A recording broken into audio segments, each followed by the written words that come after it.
It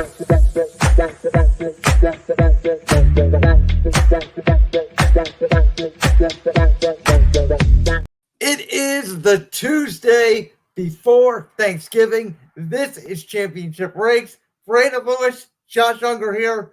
Josh, you know how excited I am for this show. I cannot hold my smile enough. And in the words of the great Skip Bayless, how about them Philadelphia Eagles last night kicking off Monday Night Football against the Kansas City Chiefs?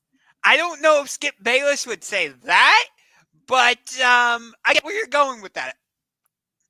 Hey, listen, we got a great show for you guys tonight. As always, again, you can see they're down in the banner. Subscribe to Championship Rings on YouTube at Championship Rings 216. Follow our other social media platforms on Twitter at Rings Champion, Instagram at Rings Champion, Facebook at Rings Champion 216. Once again, we are in collaboration with the one and only Voltage Live and Mr. Unger. We have a packed show today. We are talking NFL. We are talking NBA. We are talking college football. We are talking AEW Full Gear. We are talking Survivor Series. But we would not kick off this show without talking about the most watched Monday Night Football game since 1996. That being the Philadelphia Eagles defeating the Kansas City Chiefs 21-17. My Eagles winning that game. That was watched by a combined on ABC, ESPN, and ESPN2 of 27 million people. I mean, it makes sense. It's a Super Bowl rematch. We saw how the game went back in February, which that was not a holding call. I don't know what the refs saw, but we can have that discussion on a different day. But I'll tell you this. My biggest takeaway from this game, well, I have two, actually. One for the Chiefs, one for the Eagles. So the one for the Eagles is great job by the Eagles on they saw that A.J. Brown was getting double teamed. And what did they do? They went to Devontae Smith. They went to DeAndre Swift. And those guys responded. You and I had both been questioning Devontae Smith, challenging him a little bit, asking him. No, not me. You were. Not me. You. I want to make that clear right now. You were. I was not. Okay. I was the one saying Devontae Smith is fine, and you're the one saying they're throwing the ball too much to A.J. Brown. Go on, Unger. Continue your point before I unleash. Okay. Anyway, so let me rephrase that. I have been questioning Devontae Smith. Not to say he's not a legitimate wide receiver, because he won the Heisman Trophy at the University of Alabama, for God's sakes. And he's shown it. But I needed him to show me a little bit more consistency. That's all I was asking from him. Like, if the defense takes away A.J. Brown, can you step up and be that primary target for Jalen Hurts? And you know what? He showed that, yes, he can do that last night. That was my biggest takeaway from the Eagles. Also, the fact that DeAndre Swift is a workhorse. You just give the ball to him, he'll go to work. Okay, for the Chiefs, do you think you should have paid Tyreek Hill? I do, because right now, all you have is Travis Kelce. MVS isn't getting it done. Kadarius Toney, I mean, he made some plays in the Super Bowl, but did he even play last night? I can't remember. Sky Moore, he didn't do anything. Justin Watson, okay, he made a couple good plays, but nothing that I can distinctly remember other than, like, the first touchdown or whatever. And you also, like, the Chiefs offense just flat out needs to be better, because that defense is playing incredible right now. Chris Jones was awesome last night. And Kansas City's offense is just stuck in neutral. 3 straight games, they've been shut out in the second half. The only reason the Chiefs beat the Dolphins in Germany is because they got the defensive touchdown in the second half. Otherwise, Miami would have probably come back to win that game. Now, it is my turn to really tell everybody out there what happened about this game last night. Because I didn't do a good job talking about it. not as good as what I'm going to do. Because I am really going to tell you exactly what happened in that game last night. And here's what happened. In the first half, my offensive line played the worst game they have played together in about 10 years. Lane Johnson had a bad half. Jason Kelsey had a bad half. Cam Urgis, who I mentioned to you last week right here on this show. I had said Cam Urgis being back at right guard was going to help in the run game. He struggled in pass protection last night, and Chris Jones dominated that first half. We couldn't run the ball. We couldn't pass the ball. We were lucky to get out of there with one touchdown. And yeah, maybe it was a hold on Zacchaeus, but guess what? That's called karma from the Super Bowl. Then the second half started. And what the Philadelphia Eagles did that they did not do in the Super Bowl, they adjusted. With new defensive coordinator Sean Desai, they started blitzing more. They started with Reed Blankenship and a spy defensively. Starting to limit a lot of Kansas City's offense, forcing them into third and long. Because how many times last night did Patrick Mahomes step up in the pocket? Looked like he was almost down on the ground. Was able to fling a pass out to Kelsey or to Watson or to somebody else to convert a big third and long. That was a big story of the first half. But then on offense, once the Eagles decided that they are crashing inside, they can use the quick screen game with DeAndre Swift, with a little bit of Boston Scott running the football, with Devontae Smith, and use that to their advantage to beat that Kansas City blitz. And once they got that first down on every single drive, that's when they started going.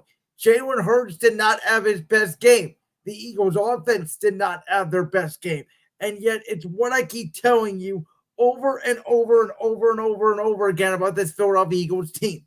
It is so hard to beat this team. They can beat you by running the ball for 300 yards. They can beat you by throwing the ball for 300 yards. They can beat you by pitching a shutout defensively in the second half. The Eagles punted last night more times in a game than they've had over the last 2 years. The offense was not moving the football. The defense kept them in the game, and the offense made the plays when it mattered. And Jalen Hurts at the deep shot to Devontae Smith that Patrick Mahomes did not hit. Now, on the Kansas City side of it, I completely agree with you, except besides one thing. We saw Kansas City last year win the Super Bowl without Tyreek Hill. Do they need another wide receiver? Yes, they should have went out of the trade deadline. They should have went out and paid a second round pick for a Chris Godwin. Or, I know Denver wasn't going to do it within the division. Godwin's the big name that comes to mind. But some wide receiver outside of Mecole Hardman who could separate and help out so that the defenses don't have to double team Travis Kelsey. Bottom line is Kansas City's still good. They're going to win a lot of games. Their defense is getting better, and they are still the favorite to me in the AFC, just like the Philadelphia Eagles to me once again proved last night. They are, without a doubt, right now as we sit here tonight at the end of week 11, the best team in the National Football League. I mean, their record does say they are the best team in the league, so I'll give you that one. But while you are correct that the Chiefs went out and won the Super Bowl last year without Tyreek Hill, they had Juju Smith-Schuster, which, sure, he hasn't made a huge difference in New England, but at least he was that reliable wide receiver that Mahomes knew he could go to if the defenses were double teaming or triple teaming Travis Kelsey. Without Juju, Mahomes doesn't have that go-to wide receiver other than Travis Kelsey this season. MVS hasn't shown that he can be that go-to wide receiver. Rashid Rice hasn't taken the next step forward. Sky Moore hasn't done it. You know, like I said, Justin Watson made a couple good plays last night, but nothing where it's and like, then oh, dropped key pivotal third down catches back to back in the fourth quarter. That's been Kansas City's exactly. bugaboo. It started week one against Detroit this year. It's continued over. They, for some reason, are not catching the football. I don't know if it's the way it's coming out of Mahomes' hands. I don't know if they flat out just can't catch. But it seems like all of these Chiefs receivers are dropping a lot of passes. I will say this: their scheme defensively this year has changed. They trust their corners more, but they are almost one dimensional. They can, Yes. they should have hit the play to MVS, and we all acknowledge it. He should have caught it. It should have been a touchdown. It would have left Philadelphia time to go down and potentially, hit a tying field goal. But in the end, outside of 1 to 2 deep shots a game, Kansas City cannot throw the ball deep down the field. They don't have that. I know McCole Hardman was brought back, but he hasn't really done a lot. They don't have that guy that takes the top off the defense that you have to worry about every single play. They have to nickel and dime you down the field 3, 4, 5, 6 yards at a time. And when you're living on that the whole game, and we're seeing it, Kansas City averaged only 5 points in the second half this year.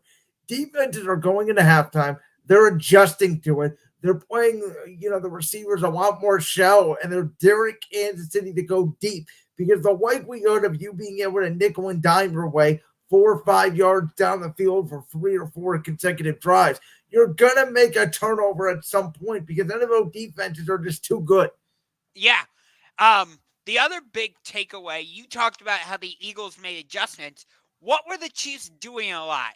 They were blitzing their corners, Trent McDuffie especially.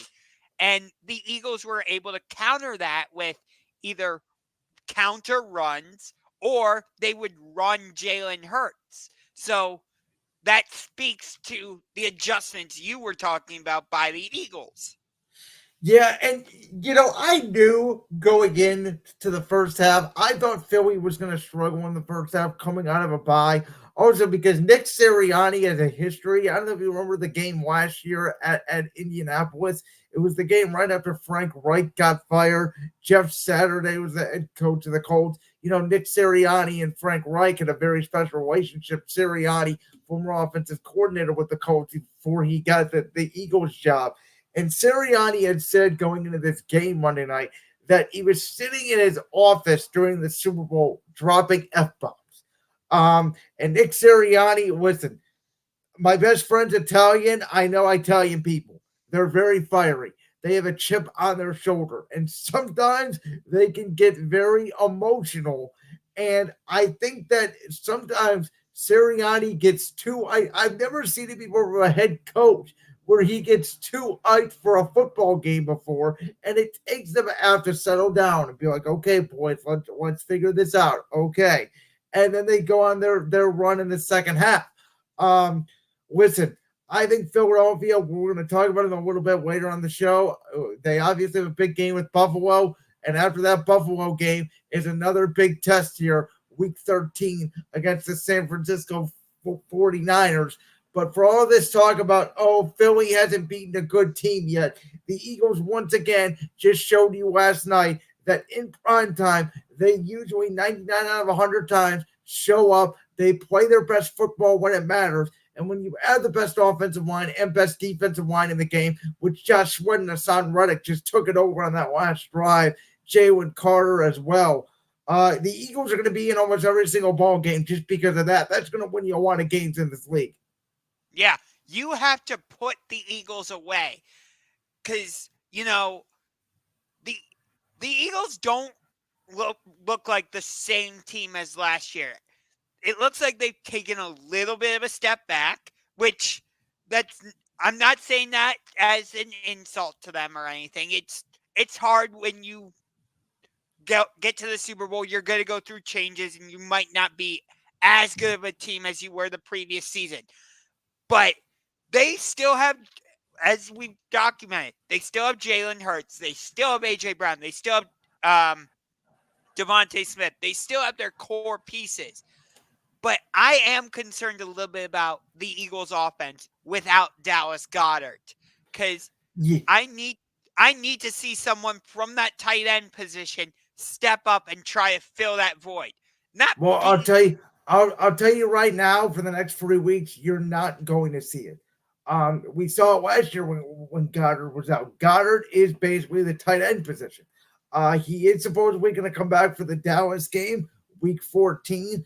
But for the next 2 weeks, it's going to be, replacing Dallas Goddard with basically Julio Jones or Zacchaeus as a fourth wide receiver, because Stoll is a blocking tight end and Katera can't stay healthy.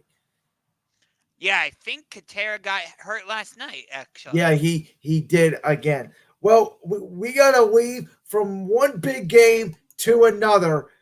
Number 2, Ohio State. Number 3, Michigan in Ann Arbor, the big house, Saturday.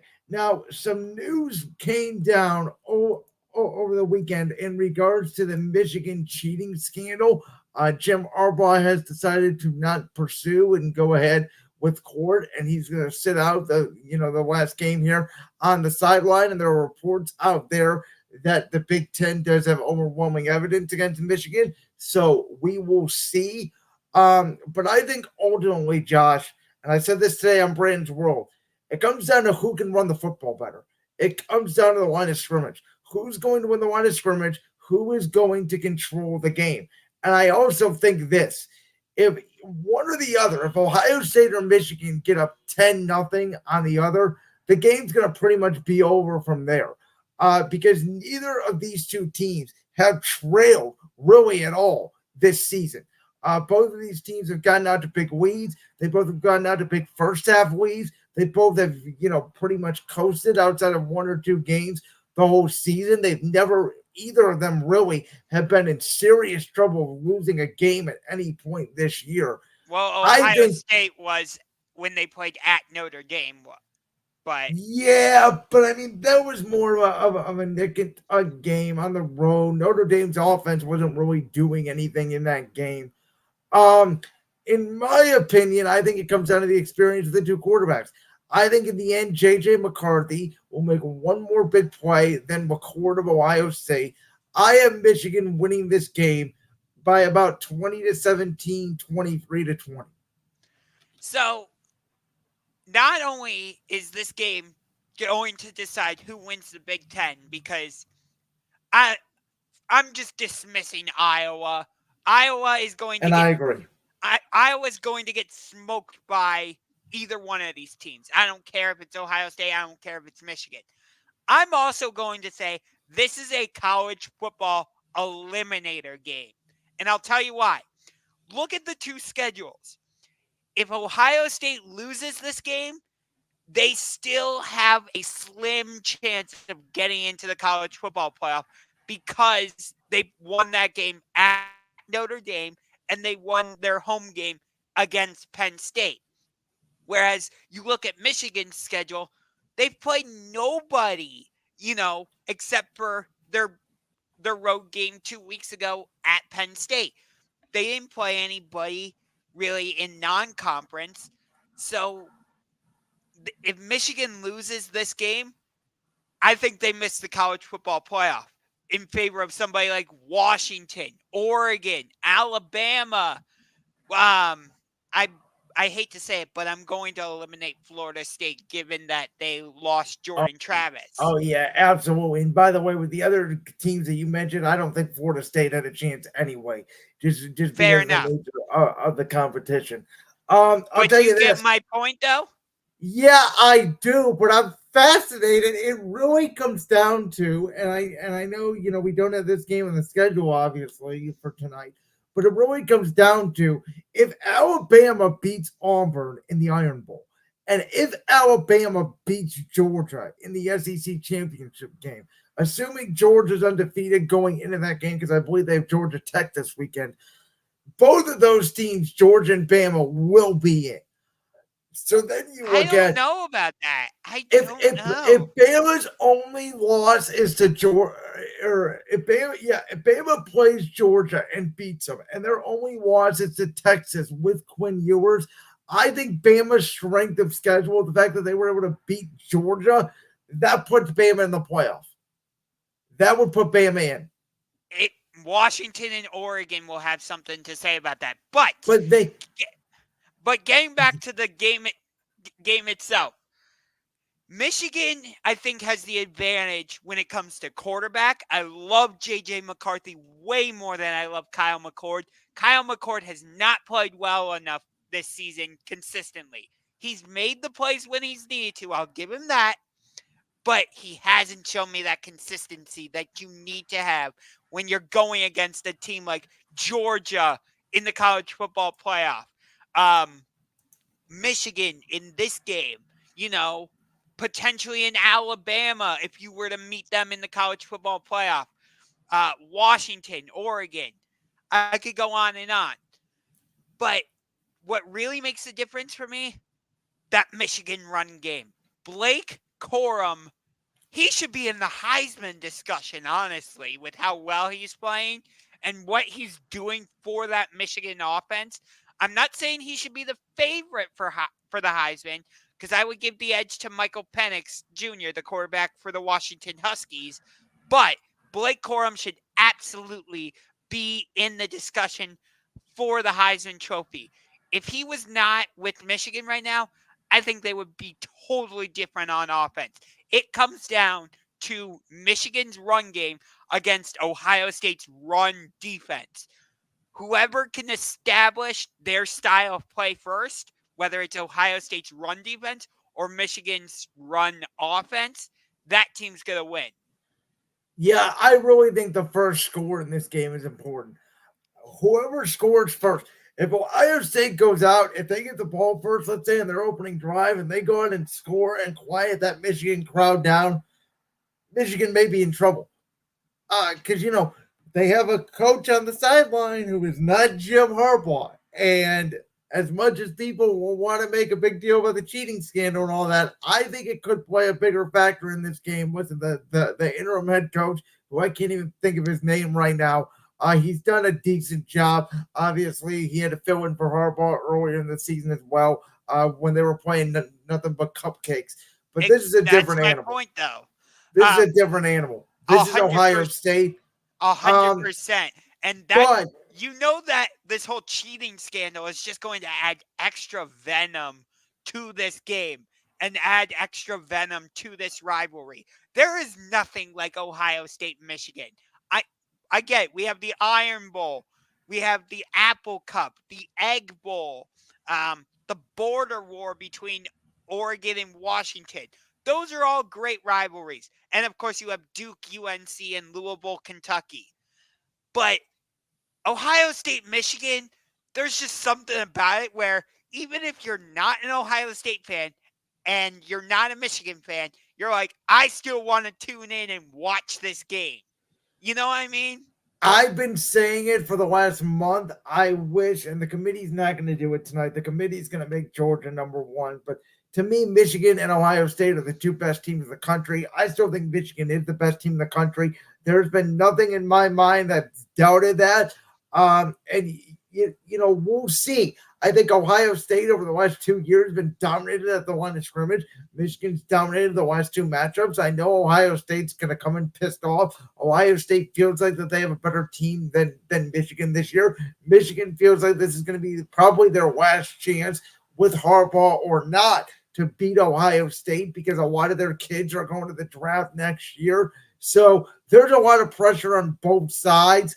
And again, this is the last year where there's going to be even more pressure because, as you mentioned at the top of the topic, the loser of this game, though not necessarily guaranteed, is probably out of the playoff. Though if you know me and you know the way that I do things in the college football playoff, I would love to see Ohio State, Michigan meet again in the college football playoff semifinal. I love Bama and Georgia. To me, those are the four best teams. I think Oregon's really good. I think Washington is really good. I don't know if they could win a line of scrimmage battle against the likes of Georgia, Ohio State, or Michigan. That would be my one concern with those four teams, which as much as Bama has struggled early on in the season, you know that defensive front and you know how well they play, that they can match up with those teams. Sure, and I get that. Um, but because of Michigan's cupcake schedule, as you just articulated, I can't put them number one. I just can't do it. Um, I would argue, as even though I just ripped on Kyle McCord, Ohio State has of those two teams. Let's just take Ohio State and Michigan into consideration for this conversation. I would say Ohio State has the better quality wins at Notre Dame and at home against Penn State. I know Michigan won at Penn State as well, but at the I time, I agree because of the Notre Dame resume, but again, it doesn't matter. It all comes down to what happens on Saturday in the big house at 2 p.m. Eastern time on Fox. We're gonna this shift game should back. be okay. Go ahead. No, finish your thought real quick. This game should be in prime time with Chris Fowler and Kirk Herbstreit calling this game. I'm sorry, but this game is too big for it to be a noon kickoff, and it needs to be on ESPN or ABC, not Fox. Hey Josh, guess what? The Big Ten has exclusive rights on Fox for this game for the next 10 years. So live That's with it. It's going to be stupid. at noon. So live with it. We got to move on. NFL Thanksgiving action. We got the Packers. Huh? Oh, the Packers. Oh, they won a game. I wonder why they won last week. I have no I'm idea Brandon why. Staley. So the Packers, the Jordan Love, we got to watch them on Thanksgiving. Woo! Taking on the Detroit Lions and Jared Goff, who somehow almost lost to the Bears, and it wasn't for an incredible comeback. Unbelievable. Then you got the Commanders, who lost to the Giants of all teams. They go up to Jerry's World to take on Dallas, a place where they have played well in the past. And then Sunday night, your guy, Geno Smith, who I know you're sitting there with popcorn, can't wait to watch Geno Smith and his bum shoulder go up against Brad Pitt and the San Francisco 49ers. Full NFL slate of games. Brandon's World, Brandon's Best Bets. We posted this week a special Thanksgiving edition. Starting it off, the first game, Josh, I got the Lions covering here at 7.5. They demolished the Packers in week 4 on Thursday Night Football. Jared Goff will play well on Thanksgiving. I think Ahmad St. Brown, Sam Laporta, Gibbs, David Montgomery, they all get involved in the action. Aiden Hutchinson gets a couple sacks. Jordan Love struggles against a real defense not coached by Brandon Staley. And the Lions roll for one of the first times in their history on Thanksgiving. Yeah, I mean, it makes sense that they want to put Packers Lions on Thanksgiving because the Lions always host a game on Thanksgiving. And hey, it's an NFC North matchup. Okay, cool. That's all. I mean, Detroit's proven they're the better team. They already steamrolled them up in Green Bay earlier this season. I trust Jared Goff more than I trust Jordan Love. I love the Lions group of skill position players way more than I like the Packers group of skill position players. Yeah, Detroit's going to win. Now, a fascinating matchup to me because the Commanders and the Cowboys, an old NFC East rivalry, and the Commanders hate Dallas more than they hate Philly, more than they hate the Giants. And we've seen from Sam Howell this year, we've seen good Sam Howell, we've seen bad Sam Howell. Obviously, against the Giants twice this year, we've seen bad Sam Howell. This is their first matchup against each other this year. Dallas has won 12 straight home games by an average of 18 points a game. They blow people out at home. They usually beat bad teams. The Commanders are 10.5-point dogs here. I'm not saying that they are going to win this game, but I think Sam Howell plays really well on a short week, and I think Washington will give Dallas all they can handle. It'll be an okay game. I get it that the Cowboys are America's team, so you want to keep playing them on Thanksgiving. But over the past couple years, the Cowboys have a tendency to lose at home on Thanksgiving. They lost to the Raiders at home. They lost to the Bills at home. I'm sure they've lost other games at home on Thanksgiving that I The just can't. Chargers. Yes, And Carolina as well, making somebody at this table very, very happy. But then we get to the Sunday night game. That being San Francisco and Seattle. Geno Smith, we saw him come out of the game last week against the Rams. He came back in the game on the final drive, and the Seahawks somehow lost that game against the Rams when it was stuck on what felt like 16-14 forever. San Francisco had a weird game last week against Tampa. They mostly dominated the game, could not move the ball in the fourth quarter. Tampa should have arguably came back and covered if it wasn't for the turnovers by Baker Mayfield in the red zone. San Francisco is favored by 7 here. That feels about right.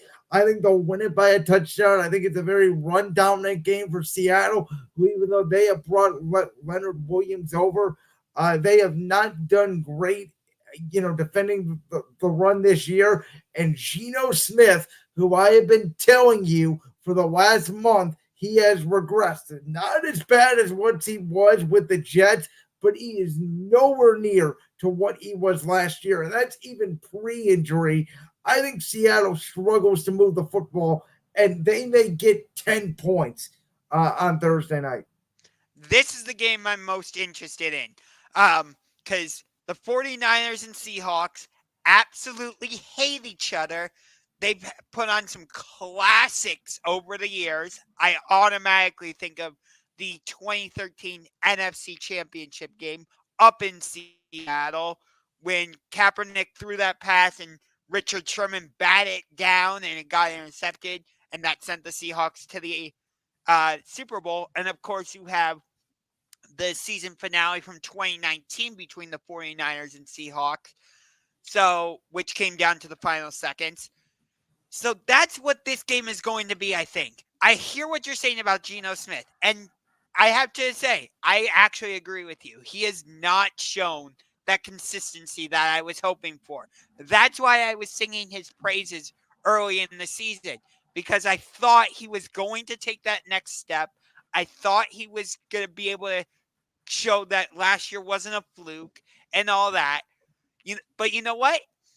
Things change as we watch more and we get more on tape. That's what it is, But I don't think this is going to be a blowout. I think this is going to be a close nip and tuck game.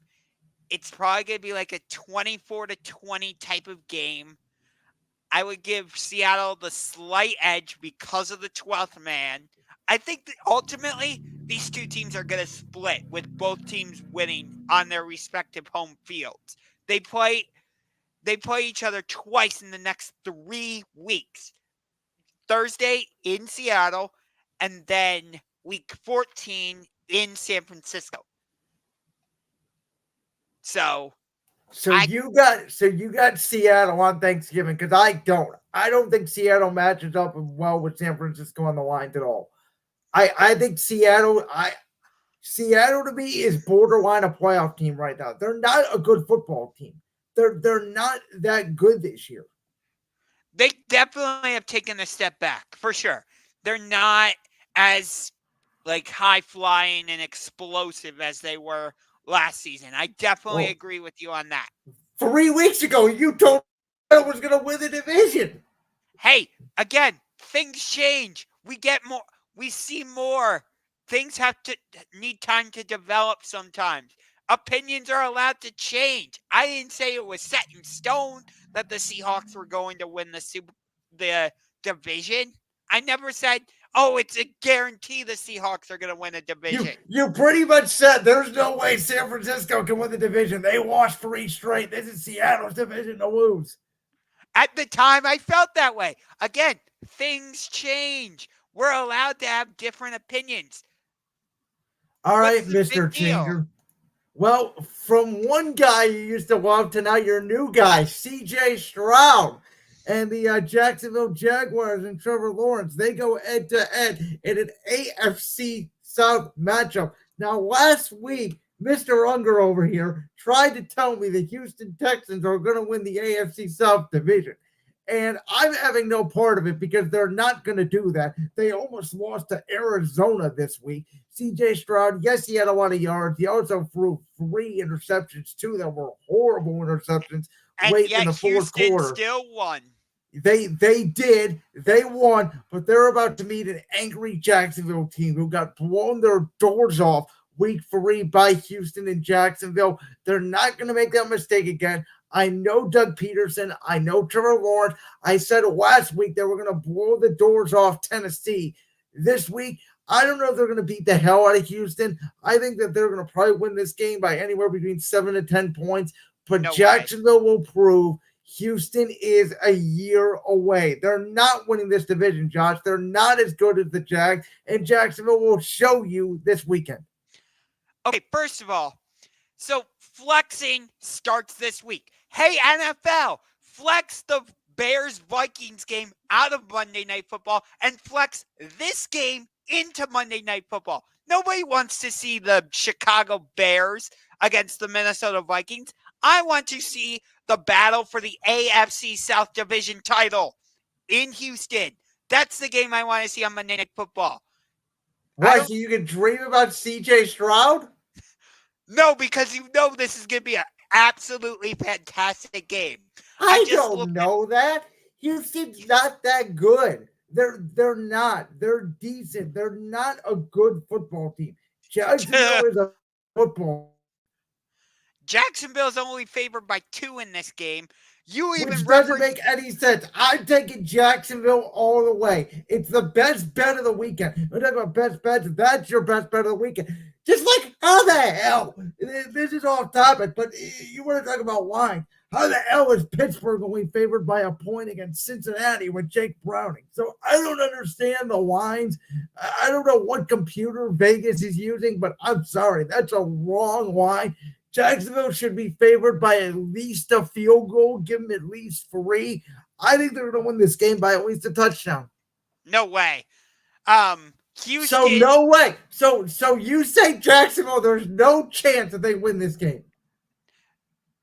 I did not say that. But I am going with Houston to win this game.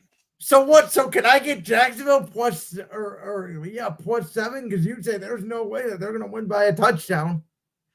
I mean, the Texans already beat the Jaguars handily down in Jacksonville, and the Texans showed that even when CJ Stroud has a bad game, they can still find a way to win. You look at what the Texans are doing offensively.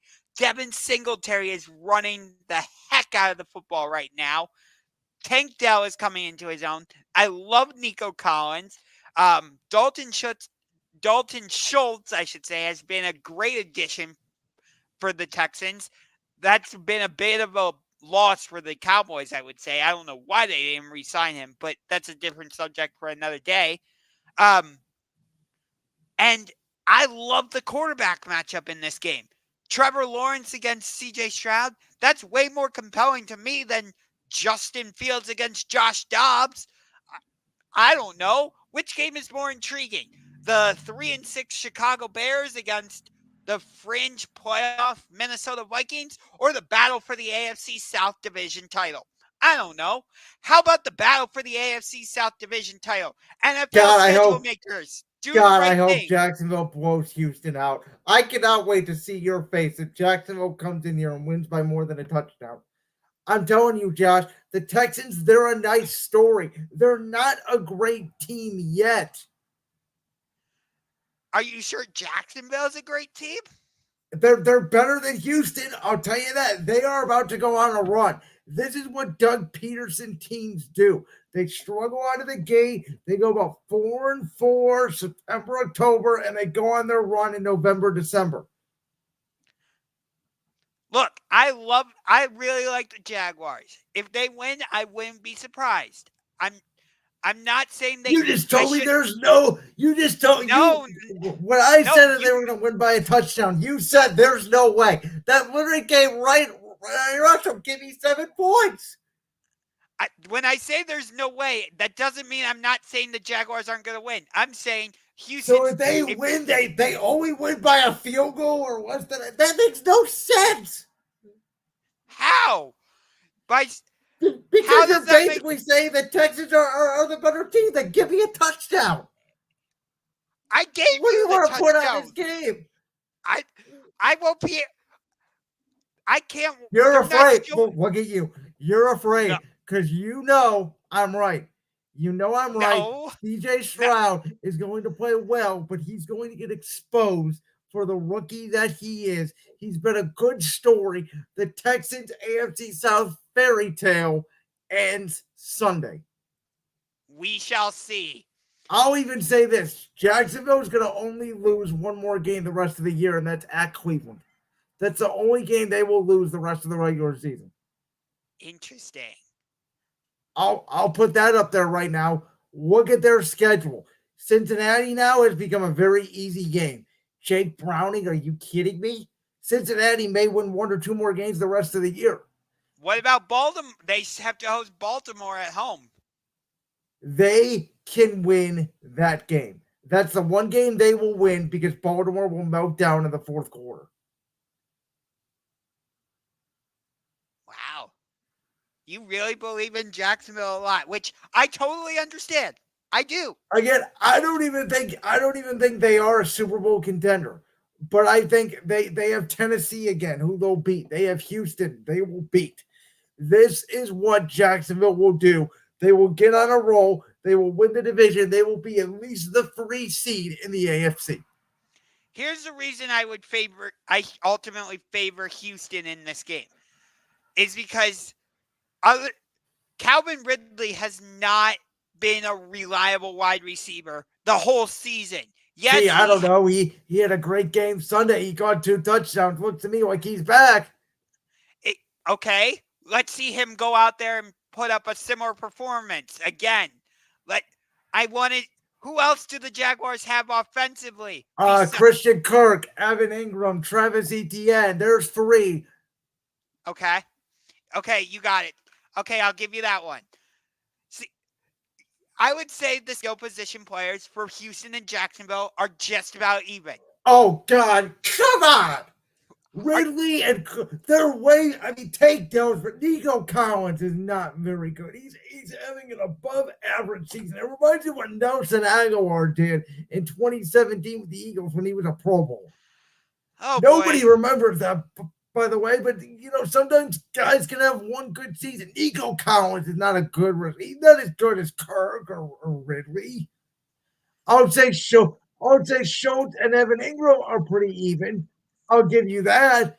But Devin in terms of the Singletary wide and Etienne are pretty oh even. God, no. Yes. Devin Singletary's having a good. Devin Singletary's not better than Travis Etienne. I didn't say. No, I said they're about even. I didn't say.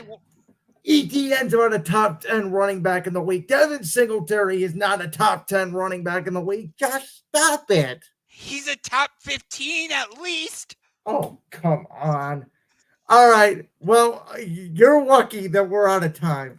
We got to get to our other top week 12 NFL games. As always, this segment, I'll start first. We're going by window here. Now, we did not include the Jaguars, Texans in the list, did not include the Thanksgiving games that we talked about in the list. So the list here is a little bit shrunk. So in the 1 o'clock window, I have Tampa Bay at Indianapolis. This is another team in the Indianapolis Colts who, even with Gardner Minshew, I think they can go on a run here. I don't think Indianapolis' playoff hopes are dead yet because of their schedule. They have a lot of easy W's. The Atlantas of the world, the Vegases of the world, Pittsburghs of the world. They have some games on that schedule that they can win and potentially sneak into the postseason. Tampa Bay as well is not dead yet for the NFC South. Speaking of the NFC South, New Orleans at Atlanta. We all know this for first place in the NFC South. Then you have Cleveland at Denver.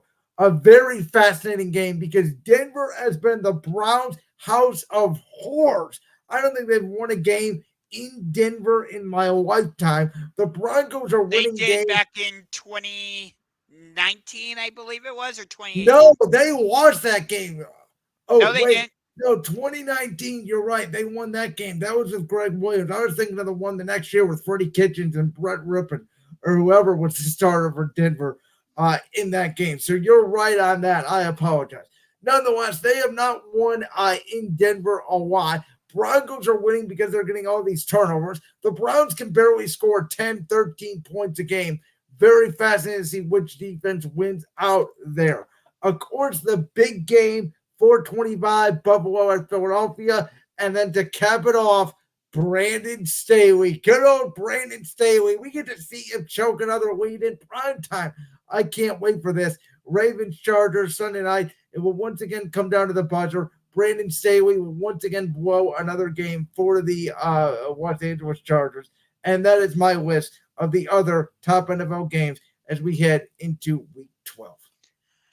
So I don't have as many games on my list as you do because I just don't see a lot of great games on this slate. I would have put Pittsburgh, Cincinnati on this list, but Joe Burrow got injured. So no, I can't do that. New Orleans, Atlanta, I agree with you. New Orleans should win this game fairly comfortably, but for some reason, Atlanta likes to keep things close. I have no idea how they do it, but they somehow do. But the problem is they're going back to Desmond Ridder. Why? I have no freaking idea. Taylor Heineke ain't great either. Yep. So Arthur Smith is probably going to lose his job after the season, if I had to guess. I disagree on that. I did really? As much as I think he should lose his job, because anybody that has Bijan Robinson in fantasy wants to put their arms around Arthur Smith and choke him and don't give Bijan Robinson the damn ball. Listen, they're in the worst division in football, and they're probably gonna win it. Maybe if they beat whoever wins this game is probably winning this division. I have no idea who's going to win this game for the record. Both teams are bad, but I think Atlanta's going to give Arthur Smith one more year with a quarterback, whether it be a drafter or whether they just go in and get Ryan Tannehill, who seems to be Arthur Smith's boyfriend.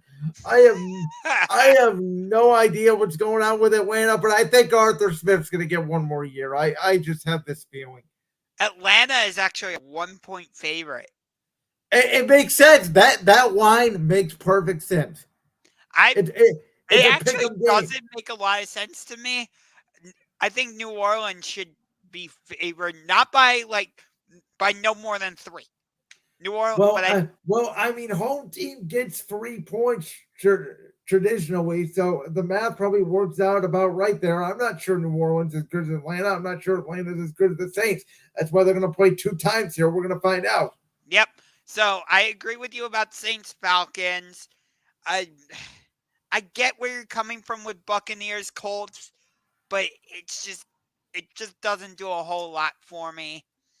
I'm gonna actually, you know what? I know I said I wasn't gonna put Steelers Bengals on there earlier, but I actually just decided I am going to because of 2 things. One, we got the major breaking news earlier. Pittsburgh finally decided, hey, we actually want to be good on offense. And they fired Matt Canada. So I want to see how the Steelers improve or at least make adjustments on offense. And on the flip side, how does Cincinnati look the rest of the way without Joe Burrow? That's why I have the game on the list.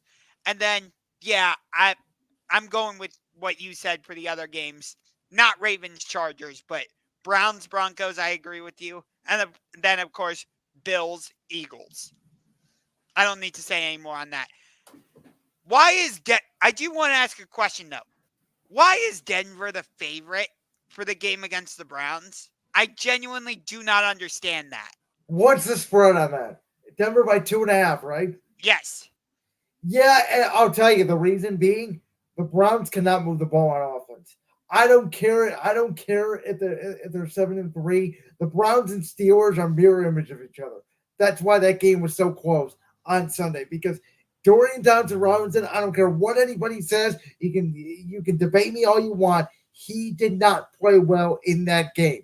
The Browns won despite a Dorian Thompson Robinson. I don't care what anybody says. PJ Walker has more experience. PJ Walker should have started that game for the Browns. He gives them a better chance to win. Why they're starting DTR, I have no idea. Why they signed Joe Flacco, I have no idea. The biggest mistake Andrew Berry has made in the Browns' tenure as general manager is not going out and trading for a Jacoby Brissett or even a Jimmy Garoppolo or somebody at the trade deadline, because they made the biggest mistake. What I told you way back in week 3, Deshaun Watson should not play the rest of the year. He played, he got hurt more, and now he's out for the season. And they're going to probably make the playoffs because their schedule is easy. But the Browns have an historic defense that they are arguably wasting. And this defense literally cannot give up more than one touchdown a game because the Browns offense is putrid. You know, it's interesting that you're talking about how the Browns can make the playoffs. They're 7-3. Guess what? They're tied with the Jaguars. They're tied with the Dolphins. They're tied with the Chiefs. I'm not saying they're as good as those teams. I don't believe me. I know. And guess what? I did the math today. They're finishing 11-6. And they're going to be the 5 seed in the AFC. Yeah. No. Do I think the Browns are going to overtake the Ravens and win the division? No, I do not. Even though Kansas City has the more favorable schedule down the stretch, right now, I trust the Ravens more than I trust the Chiefs. So I trust Kansas City more because I don't trust Baltimore's injury history. Lamar almost got hurt Thursday night. Mark Andrews is going to be a big wash for them at tight end. He may come back in the regular season. He may not. I have a sneaky feeling. I'm going to just say this right now. Go. If Lamar Jackson gets hurt within the next week or two, some way, somehow, the Pittsburgh Steelers are going to win that division. They're going to have the worst offense you've ever seen in the history of football and win a division because Burrow, Jackson, and Watson all got hurt. That would be hilarious if that happened. That would be hilarious. Okay. Well, from one sport to the next, NBA. You wanted this topic, Josh, so I gave it to you. The Cavaliers, they beat down the Denver Nuggets Sunday night without Donovan Mitchell. Oops, I put the wrong thing on the screen. My bad. Okay, here we go. There's the right question. Cavaliers, they beat down the Denver Nuggets Sunday night. When everybody was watching football, nobody really pays attention to the NBA on Sunday, but nonetheless, without Donovan Mitchell, Cavaliers beat down the Nuggets. You ask how big of a deal this is, and you know what I'm going to say. I already do. You're going to say it's not a big deal at all. It's really not. I was shocked. I took one look at the score and said, "What? The Cavs did that?" The Cavs. You hear me? I have no idea what to think about this Cavs team. They have not been healthy the whole season. We have not played, I don't think, a game with our. I could be wrong. I don't think the Cavs have played a game with their starting 5 intact the whole season. Maybe 1 or 2. Not sure about that. But they play hard. They're a good defensive team. They can play good on some nights. They can play bad on some nights. It really doesn't change my opinion on them. They're kind of cruise controlling here for the regular season, and all that really matters for me is once we get to April. Yeah, I get you. I do think it's.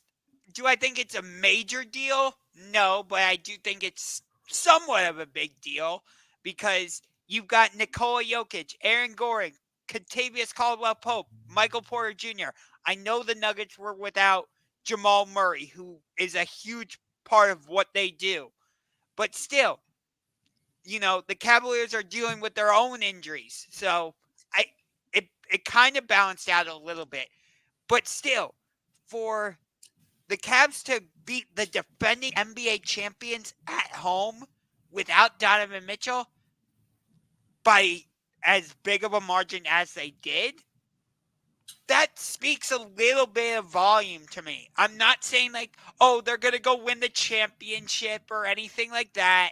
I'm not going to make a crazy statement because you still have the Bucks and Celtics, who we'll get to in a little bit. But still, like, for the Cavs to win a game against the defending NBA champions without arguably your best player, that sends a bit of a powerful message to me. It does, unless the Cavs followed up with a complete egg tonight against Philly, which is very possible, even though it's a play-in tournament. Right, Because which, this is what the Cavs do. right. They play well one night, they play bad the next night. Yes, and you're 100% right on that. Which I think if the Cavs lose, then they're eliminated from the play-in tournament. And from winning a fake trophy, let's just call it what it is.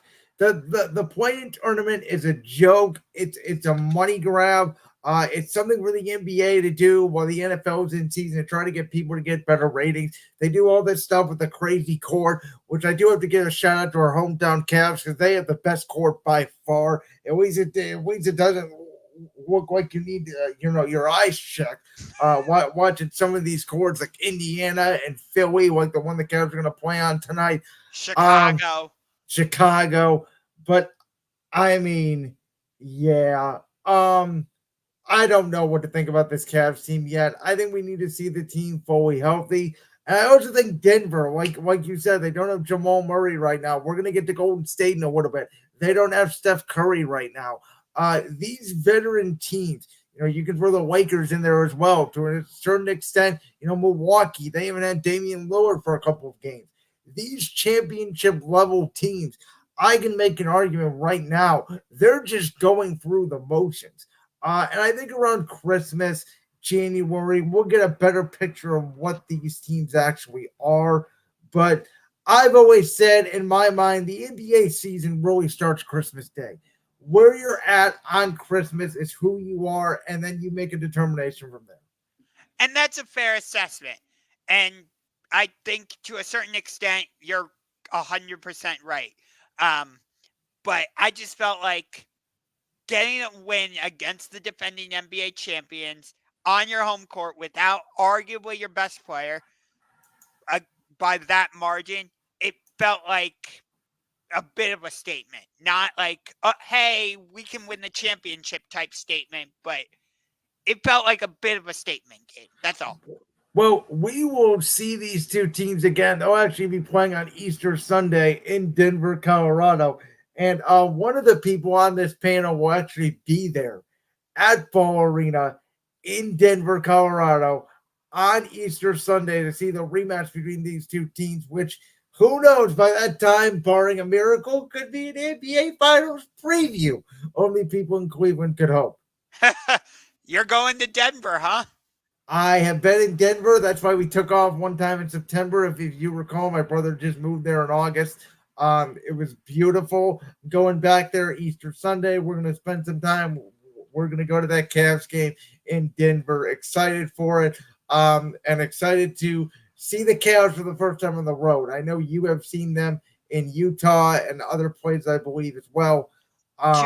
Twice I've seen them on the road. Once in Detroit, once in Utah. And I'm actually going to be seeing them for a third time on the road because as of right now, I'm scheduled to head down to San Antonio in early February to see the Cavaliers take on Victor Wembanyama and the San Antonio Spurs. Love it. Well, we got to get to our next NBA topic, that being the Bucks and the Celtics, the two best teams in the East. Wednesday night, they meet up for the first time this season in Boston. I know you're excited for it, Josh, and I'm going to repeat the same thing I just said a minute ago. And it's what I told you in regards to the Nuggets-Warriors matchup when we did it a couple weeks ago. It's November. I don't think it's a big deal. I think Milwaukee is still a little bit trying to figure it out with Giannis and Dame. It's the night before Thanksgiving. I get what the NBA is doing from that perspective. But at the end of the day, it has no stakes for me. Yeah, well, I understand your perspective. I totally get it. I understand where you're coming from, but I completely see it differently. These are the two best teams in the Eastern Conference right now. I get that Philadelphia is in the mix, which I'm actually really surprised about, given what they went through with the whole James Harden situation and all that. So They're playing well. Again, for Philly, it all comes down to April. Can you trust them in April and May? Right right. now, the answer is no. But we were saying that about Denver for about 4 or 5 years. All of a sudden, Jokic gets healthy. Jamal Murray gets healthy. The West took a little bit of a step back. Denver became the best team in the conference. Correct. But the reason I'm very interested in this game is because, well, first of all, I need everyone to be healthy because think about the matchups you're going to get, not just in this game, but the rest of the way when they play each other. Drew Holiday against Damian Lillard, Chris Middleton against Jason Tatum, Giannis against Jaylen Brown. You also have Brooke Lopez, Bobby Portis, Kristaps Porzingis, Al Horford. I feel like Boston has a little bit more depth than Milwaukee at the moment. I feel like the loss of Grayson Allen is actually going to catch up with the Bucks a little bit later in the season when teams adjust to what the Bucks are doing offensively with Damian Lillard and Giannis. I don't know if Chris Middleton can stay healthy, but early in the season, you want to have those measuring stick games. How do I stack up against a team I might see in the playoffs? Or I shouldn't say I might see. How do I stack up against a team I am going to see in the playoffs? That's why this game is so intriguing to me, because we've seen these two teams basically trade off being the Eastern Conference champions. I know Miami won the conference last year, or went to the finals, I should say. But Boston and Milwaukee were the two best teams. Still, Miami just kind of fluked their way to the NBA Finals. But you want to see this matchup. Jason Tatum, Giannis, Middleton against Jaylen Brown. You get my point. That's why I'm so intrigued. So this is where I push back on almost all NBA regular season until we get to about February. Because I think trade deadline basically the NBA season is a lot like the NFL season, right? We know the NFL season is split up into quarters. Week 1 through 4 is a lot different than 5 through 8. 5 through 8 is a lot different than 9 through 12, etc. The NBA season kind of goes in waves where it's like November, December. Then we get Christmas to the trade deadline. Then we get trade deadline to the end of the regular season. But to me, the postseason in basketball, and a little bit in baseball, though not as much, because we see in baseball, it comes down to, who has the hot hand. And the NHL has a little bit of this too, even though I'm not a big NHL fan, as you know.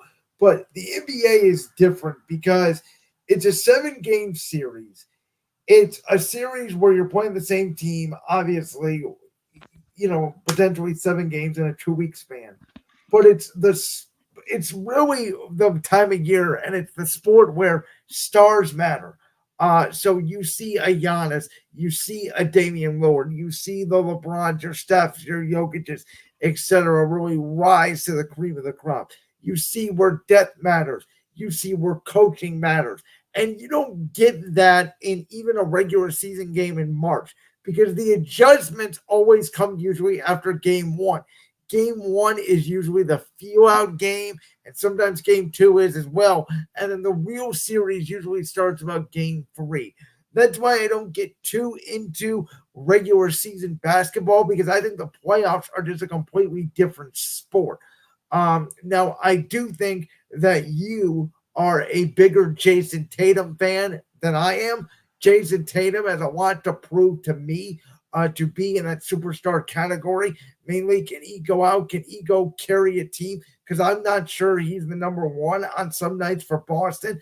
I need to see him on more of a consistent basis. For Giannis, ever since the championship year, I have not seen him, win at a consistent level. Maybe Damian Lillard will help him. I need to see Damian Lillard on that stage. So I am waiting for all this to transpire 6 months from now. I'm not saying that, you can use film in November and you can use it to tweak. And if one of these teams blows the other out, you're going to have to make adjustments along the lines. But this game is just a microcosm of what you will see because we don't know. I'm not sure these two teams are going to meet in the conference finals. We both think they will, but we don't know that. And so if these two teams meet, that's the bigger story because, again, the postseason, that's when the cream rises to the crop. All your points are extremely valid. Okay, well, from one game to another, Warriors Suns. Kevin Durant taking on his former team. Now, Steph Curry obviously not going to be in this one for Golden State. Phoenix has not had all their guys healthy really at all yet this season between Durant, Beal, Booker. But what are your thoughts on this game? Steph Curry being out definitely takes a lot of the steam out of it because I was hoping both teams would be fully healthy and nobody would be suspended or anything like that. But it is what it is. That's why I put it in the rundown originally because I thought everybody was going to be healthy and all that, and it would have the same kind of intrigue level. But it's definitely got a lot of the steam taken out of it. But it's still LeBron against Kevin Durant. That's LeBron. Where'd you get LeBron from? What? Is he not playing either? It's Warriors Suns. Oh, wow. I don't know how I screwed that one up. Wow. I feel like a total doofus now. I don't. There's no do-over on live television, buddy. You got to roll with it. Yeah, take two, click. No, I did not mean to say LeBron. You still have Klay Thompson, though, for the Warriors, but they don't have Draymond. They don't have Steph. But you said it, when you were talking about it. Suns haven't been able to stay healthy either. So this isn't as big of a measuring stick or as much of a statement game as Bucks Celtics is. By the way, you know what should have been in the rundown to all of these games? That fight that took place between the Warriors and the Timberwolves, which I thought was great for the NBA. And by the way, Draymond Green is the type of player that nobody likes on your team unless he's on your team. I'm going to defend Draymond here. I thought that was the most fun the NBA will see in the regular season. That 5 minutes right there. I thought that's good for the NBA. The NBA needs more fighting. I did not think Draymond Green deserved a suspension. I don't care what his reputation is. That's what the NBA needs. They need more physicality. He was trying to, choke Rudy Gobert out. Yeah, he put him in a chokehold. He backed away from the pile. Who cares? Be a freaking tough guy. The NBA is way too soft. That's my big problem with today's NBA. They're a bunch of whiners. Even our stars, Steph, LeBron, even now, Luka Doncic, crying about every single foul call. Like, if the NBA would get a little bit more tough guys, like what we see from Draymond Green, what we saw in that fight, the regular season would be more watchable. I hate Draymond Green. I really do. I'm sorry, but I don't like him. He is a dirty player. He is dirty. You know what? I used to hate him. Obviously I hated him when we went to the 4th straight finals. But I've been saying it for the last 5 years. When you don't play Golden State and you just put in perspective what they've done, you got to respect them. And I'm sorry, Draymond Green, the more I watch him, the more I like him. I hate him the more. I think Draymond is just a guy. He's just a dude, man. He wants to go out and punch people in the face. I love people like that. I'll tell you this, though. Even when we were playing them in the finals, I was a huge Klay Thompson fan. Klay, just before his injuries, he was the best two-way defender in the NBA. Before his injuries, he would say, I'm going to take on the team's best guard, whether that was Kyrie Irving, Russell Westbrook, or whoever you want to put in there. Klay, when you need a clutch three-pointer, if I'm choosing between Steph and Klay, I want Klay.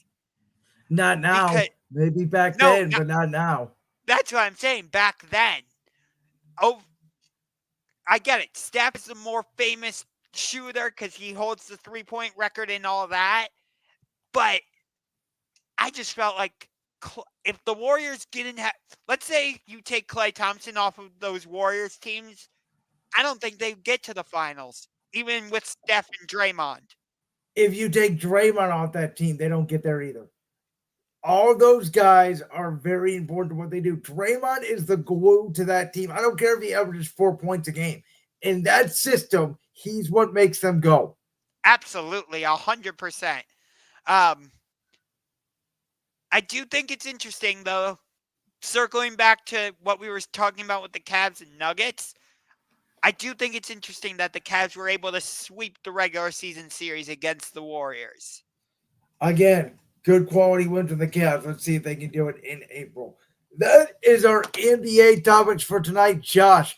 Two big wrestling shows. One occurred last Saturday night, one this Saturday night. Now, just a little bit out there for you guys. I have not watched the Monday Night Football game yet. I have not watched Monday Night Raw. I know that there's spoilers out there. I have not paid attention to it. I know that there's something big going down at WarGames. I have a little inkling. I have a little suspicion that I will be going off of here. But Survivor Series kicking off this Saturday in Chicago. We have two WarGames matches, one men's, one woman's. Plus, we have Carlito taking on Santos Escobar and some other action as well. Gunther defending the Intercontinental Championship against The Miz. Josh, thoughts on Survivor Series? I am so looking forward to this Judgment Day and Drew McIntyre match against Cody Rhodes, Sami Zayn, Seth Rollins, Jey Uso, and oh boy, I want to tell you who the fifth member is, but I know I I can't. already know who it is. Go ahead and say it. I know who it is. He hears voices in his head. Randy Orton is back. He did not appear on Raw last night, but it was confirmed Randy Orton is the fifth member. And the camera immediately zoomed in on Jey Uso when that was basically announced, because why was Randy Orton on the shelf for about a year? Because of Jey Uso and Jimmy Uso. So, but I'll tell you what I'm really interested in with the Survivor Series match. The dynamic between Cody Rhodes and Seth Rollins. I am so interested in that. Are they going to be able to coexist with each other? Or is Seth going to turn on Cody? Or are they going to accidentally like punch each other in the face? Or is someone going to hit the other in the head with a trash can lid or something? Because we know the history between them. Cody went 3-0 against Seth during their feud. You know my feelings about that feud, but I'm not going to get into it. But that's the aspect of this match that I'm most interested in. The dynamic between Cody Rhodes and Seth Rollins. That's not to diminish everything else in the match, because this whole Damian Priest Judgment Day story has been awesome. This is the best version of Finn Balor, by the way, that I've I seen. agree. I I agree. I love Finn Balor in this role. Why did it take so long for WWE to put him in a role like this? I do not get it. Um, as for the women's War Games match, eh, like, okay, it was cool that they did a twist and had Asuka join Damage Control. And it's probably going to end with Bayley being kicked out of Damage Control and Dakota Kai being revealed as the person who orchestrated and all that. But like, it it doesn't interest me nearly as much as this Judgment Day versus Team Cody Survivor Series War Games match. Like, it's I agree with that. I think the women's match is going to be good. I think the men's War Games match, obviously the match we're all looking forward to the most on Saturday night. I'm just gonna say it because I know that you don't want to talk about that because I know you don't like the person. You know I gotta bring it up CM though. Punk. Listen, I don't care what they've been saying online. I don't care what's been happening. I still, in my heart of hearts, firmly believe CM Punk is showing up Saturday night in Chicago. It may just be a gut thing. It may just be a hard thing. Maybe they do a Shinsuke Nakamura Open Challenge. That's where CM Punk returns. Um, I think CM Punk is coming back to WWE. And I think he's going to be going to Monday Night Raw because I think Raw is going to need a little bit of a boost in a way. I think that the Judgment Day is going to get away a little bit from the World Championship scene. I don't think Damian Priest is going to cash in the money in the bank. Um, and I just think that Seth Rollins, maybe, they're setting up Rollins and CM Punk for WrestleMania potentially. Um, I think Punk is going to come back, and I think Punk, because I think if he doesn't, that crowd's going to go, implode. But here's the thing. There's this, you know about the devil storyline over in AEW, He's right? not the devil. He's not the devil. There's a ton of speculation that he's the one He is behind. not the devil. I agree The, with you. I agree with you. I'm just telling you, there's a lot of people who I'm, believe. I'm telling you right now, there's a better chance he shows up at Survivor Series than there is him being the devil. And I I would don't think either one of them is high. I would agree with you. But I'll tell you what, Santos Escobar should just wreck Carlito on Saturday. Because you want to establish Santos Escobar as a legitimate heel, have him go out there and just dominate Oh, I Carlito. agree. I agree. I wish they had built up this Rhea Ripley Zoe Stark feud a little bit more. Like, give me at least a little bit of doubt that Rhea could lose the title. Give me a little doubt. She's not gonna lose it till Mania. It's the same thing with Roman. As much as you try, it's hard. That's the thing, though. Like, that's the problem. Give me maybe if they built up the feud a little bit, there might be like a little bit of doubt that Rhea could lose the title, but they haven't built the story in a way to make you fully believe, oh, Rhea's going to lose the title. Same thing with Gunther against The well, Miz. well, because Zoe is not gonna be the one to put away Rhea. It's gonna be a bigger name like Becky Lynch. Now, on the contrary, I thought the Fatal Five Way Rhea may not have gotten pinned. She could have lost the title there. That adds more intrigue because you have a multi-person match where Rhea doesn't have to be involved in the decision. Um, but Zoe Starks is learning. She's developing. I think they're gonna have a very good match in the end. Rhea Ripley will retain. Same thing with Gunther and The Miz, but I may be a bigger Miz fan than you. I think The Miz is one of those underrated acts in all of wrestling, not just WWE. He can do comedy. He's not a great face, but he can be a face. He's a great heel. He can do it all. He's a reliable worker. And I think him and Gunther could steal the show. I'm gonna say outside of the men's war games match, I think Miz and Gunther could steal the show Saturday night. I can see that. I like The Miz. His promo work has declined a little bit recently. I This disagree with that completely. I disagree with that completely. I thought the Invisible John Cena thing was so stupid. Of course And you did because you don't like sports entertainment. That's what no, it is. stop. Because I'm telling you, I'm not like a WWE hater. I've been fully You're not. I'm invested. just saying you like the more AEW style. That's all I'm saying. You make it sound like I'm a WWE hater, though, which is not the case. You're not, but you lean more towards AEW. Would you want to call me an AEW hater? I don't care. Call me an AEW hater. I'll point you to every single one of AEW's metrics to tell you they're not even close to WWE right now. And I get that, but looking at Full Gear, it was a terrific show. Oh boy, the Texas Death Match between Hangman Adam Page and Swerve Strickland. I don't even know how to recap this match. There was barbed wire. There were cinder blocks, barbed wire wrapped chairs.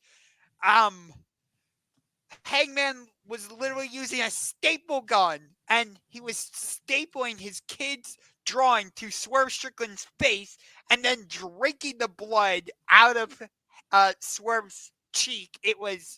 That match was unreal. And then you had MJF, which you had a whole storyline. He gets injured by these guns on the pre-show, and he's forced to go to the hospital. But as he's being loaded into the ambulance, he's yelling at Adam Cole, "Don't let them take my title! Don't let them take my title!" So Adam Cole steps up, says, "I'll face Jay White in the main event." That's, of course, when MJF comes back in an ambulance, and they just had a pure sports entertainment match, and it was absolutely hilarious. It was a pure MJF match because he's a her scumbag. Which, have you heard this recently? There's a lot of speculation that WWE is no longer pursuing MJF because they believe he's quietly re-signed with AEW.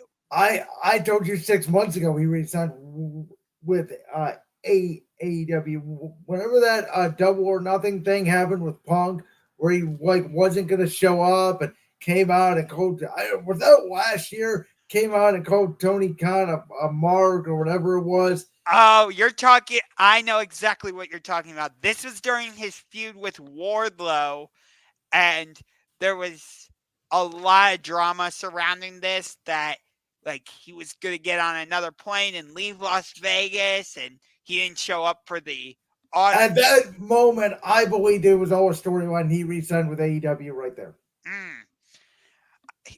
I also believe he's re-signed with AEW because he hasn't been really playing up the bidding war of 2024 storyline. No, but God, if he's trolling everybody and he does so much time with WWE, I want to see your face. Hey, I would be shocked. But hey, there's another guy that WWE definitely wanted, but he is all elite. Will Ospreay is coming. Woo! You guys can take him. AEW can take him. You didn't want Will freaking Ospreay? No, not at all. Don't care. He's not a good wrestler. Not good. Don't care. Has no personality. Don't care. Oh boy! Wow. Did you not see his Wrestle Kingdom match with Kenny Omega? No. I'll never watch a Wrestle Kingdom match. I don't care about New Japan Pro Wrestling. I don't care. Wow. Okay. If you're not in WWE, I don't care. I don't. It's just like a baseball player. What you do in AAA, I don't care. Come to the big league. Show me. It's like a G League player. Don't care what they do in the G League. Oh, wow. So you're saying you view AEW as like the G Leagues? Oh, it is. AEW is the minor leagues. New Japan's the minor leagues. Everything's the minor leagues. I get where you're coming from. I'll just say that. Josh, we have went an hour and 23 minutes tonight. Been a fun show. We don't agree on almost anything. That's what makes this show spectacular. Championship rings, folks. We got 9 subscribers now. Let's see if we can get to 10 by the end of the weekend. Thank you guys so much. Happy Thanksgiving to all of you. This was a Thanksgiving edition of Championship Rings. Josh, you got any big plans for the Thanksgiving weekend? We got the big Ungar family ping pong tournament, which if I do play, I'll go out in the first round because I just don't like ping pong. I'm an air hockey fan. All righty, and with that, folks, we appreciate all of you. We'll be back on Tuesday breaking down all things Survivor Series, next Tuesday, that is. All things Survivor Series, all things NFL Week 12, Ohio State, Michigan. We are right around the corner, December, that is. I hope you guys have a great week, and we'll see you next Tuesday. And